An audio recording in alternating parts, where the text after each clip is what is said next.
Yan, special day sa aming mag-asawa ito guys, 23 years of marriage. So ito, first picture namin nung magkilala kami. So ayan naman ay yung pag-uwi ko galing Pinas, tsaka ito rin, ito bata pa kami dito. Ayan yung kasal namin guys, tingnan nyo, picture namin is mga luma na kasi 23 years na yan na naka-album. So ayan, mataba pang aking dalawang anak dito guys. Ayan, pumayat na sila. At syempre, ayan, yung paghatid nila sa akin sa airport. And ayan, nag-attend ng graduation ng aking bunso sa K-12. So ayan, kami okay pang asawa ko dyan. Wala pa siyang sakit. At dito naman ay aking panganay na nag-graduate din ng college. So ayan, okay pang asawa ko dito. Itong mga unang picture guys ay hindi pa nagkasakit ang asawa ko dyan. Wala pang problema sa kanyang pangangatawan. At sa ang gala, saan kami pupunta ay kasama kaming apat. At ito naman guys ay sa Korean restaurant ito sa Kalibo, Aklan. Dinala ko sila kasi nung pag-uwi ko sabi nila hindi pa daw sila nakakain sa Korean restaurant. So ayan. Nung okay pang asawa ko guys, ang time na to ay wala pang sakit ang asawa ko. Kaya sama-sama kaming apat, bawat lakad namin, kung saan man kami pupunta ay kasama-kasama kaming apat. Kay Nini! Kay Nini yun! And after namin kumain ay nagdiretso kami sa mall kasi may bibilhin nga kami guys. Kay Nini ngayon! Harap! Nagkulitan pa silang tatlo kasi close yan sila guys na tatlo kasi syempre sila lang ang magkasama sa bahay na tatlo. Simula maliit sila guys hanggang nagdalaga ay si papa nila talaga ang nag-alaga sa kanila. Hatid sundo sa school, may mga activity sa school, hatid sundo rin sila. Nagpapaligo nung maliit pa sila, nagbibihis lahat, naglilinis ng bahay, nagluluto, naglalaba. Pati si papa mo marunong na. Ay,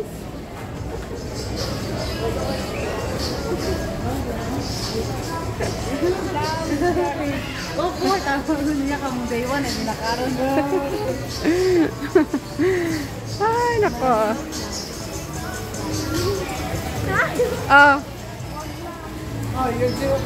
Ay, yung ano na to, para sa ano na ko? Hindi ka na siguro, Ricardo. Wala dyan? Ay, puro ano, Ricardo ako. Puro, di ka to taas sa ano.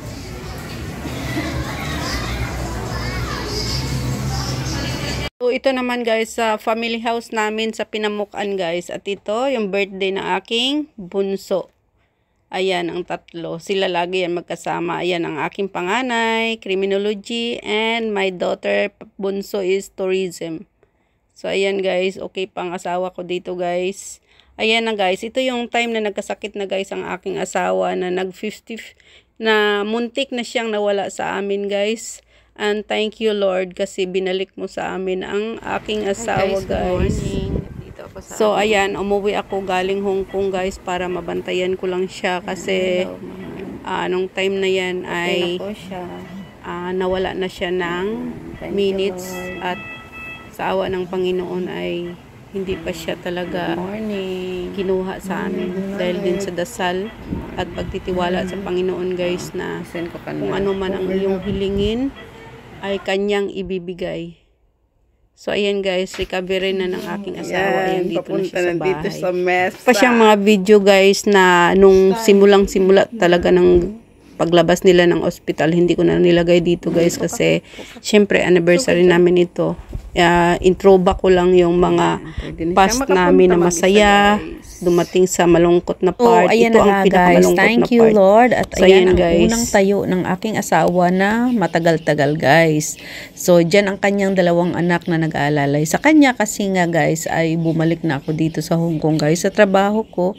So thank you talaga Lord sa pagbigay ng kalakasan sa aking asawa at sana'y magiging tuloy-tuloy na ito guys. Guys, ang asawa ko ngayon at nakakalakad na siya ng straight yung likod niya at hindi pa at nakakalakad na siya hanggang kalsada guys, pero syempre dahan-dahan pa din kasi under recovery pa rin siya guys. At ayan na nga guys, nakamotor na siya. Kaya na niyang maghawak ng motor at magpaandar. So ayan, hinatid na niya ang aking bunso guys sa school kasi pag linggo ng hapon ay bumabalik na ng Kalibo ang aking anak. So ayan, ang family picture namin. Syempre, yan ang aking asawa kasi iwanan ko na naman siya. Ayan guys.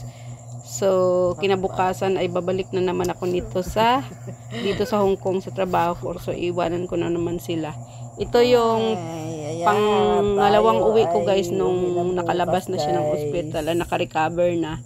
So, ito yung huli kong uwi na okay na siya talaga. Alis na after party. Ito na. Pagod na naman guys. Pagod. Nakakaluto. Saka kakain. Ayan. Mag-isa na naman siya dito sa bahay pag may klase na yung mga bata.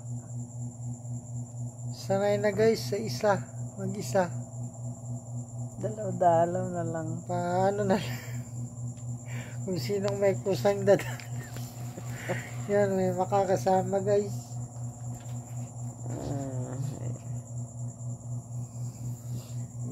Pero okay lang. Ganyan talaga guys eh.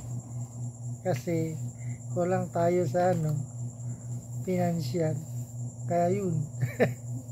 Yung nangyayari. Ay, nako. Nag-iisa. 1 minute. Mga 1 minute lang. Yan.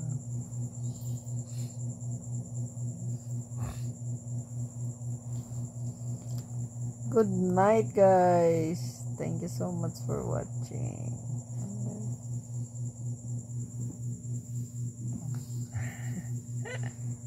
Ang mga masakit na mga katawan.